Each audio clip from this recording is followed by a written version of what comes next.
indictment against Dr. York, they clearly used molestation, molestation, molestation. The federal government used unlawful sexual activity. Okay?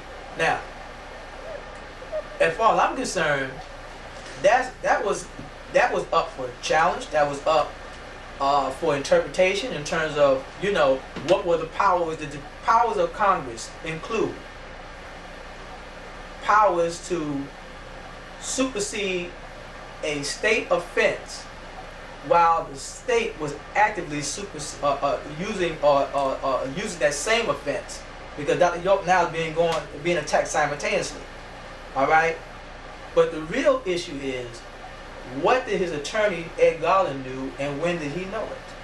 For example, at the bond hearing, all right, on May 13th, Ed Garland opened up by stating that he understood that there was a parallel child molestation case in the state of Georgia, and there's over 4,000 to 5,000 child molestation cases in the state of Georgia with no federal intervention. Okay? Now, clearly in my mind, Ed Garland was saying that this is an unusual prosecution. Okay? That appeared to be only selected to go after Dr. York. Now, Ed Garland was challenging jurisdiction at that point, and of the federal government. Okay? But he never got specific as to describing, all right, what the jurisdictional issue was in reference to the federal government using state law. All right? But, and the judge told him at some point, you can challenge jurisdiction. That means that the judge acknowledged that it was a jurisdictional issue that Ed Garland was bringing up. To this very day, Ed Garland never challenged jurisdiction, or let's say he never challenged the right jurisdiction. He allowed Frank Urbano to put in a motion dealing with Dr. York's Indian jurisdiction, and that was totally erroneous, because you cannot define who you are in law after the fact. Okay?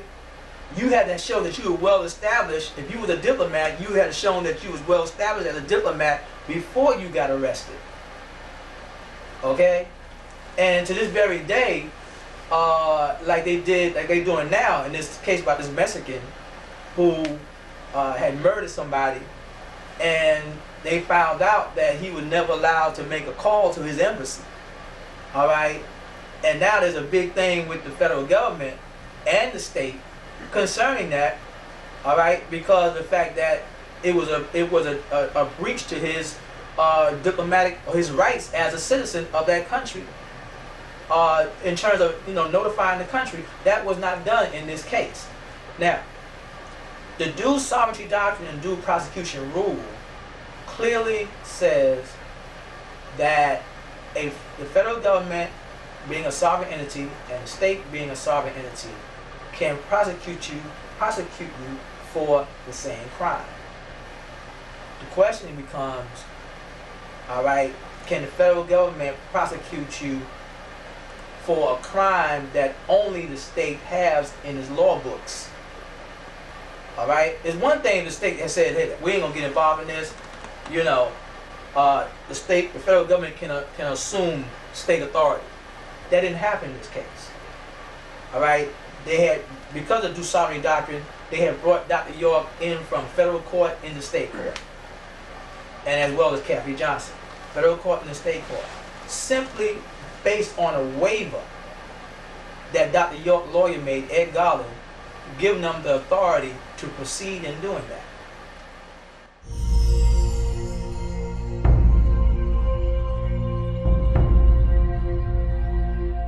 Jacob wanted all of us meaning me, Nicole, Karima, he was talking to a couple of people, different people that left the community. He wanted us to bring a case against his father.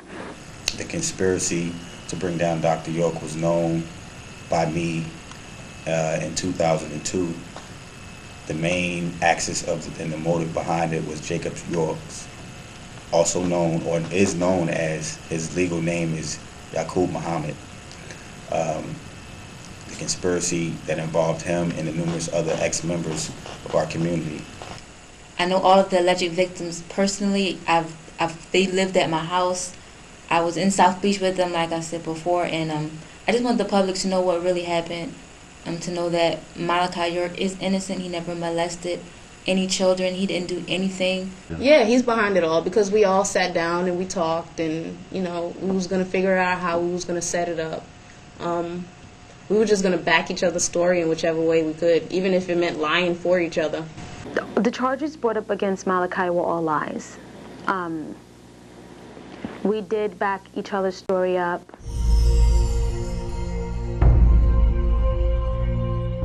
But for the court at a bond hearing, instead of acts are reprehensible, implicitly stating that the defendants must have committed the acts, I would assume that's the thing. And I think there was, this was published in the paper. I think also there was reference to Dr. York in some form as, what did he say? The judge compared Dr. York to 2 felons in a murder. All right, Jim Jones, Jimmy Swaggart,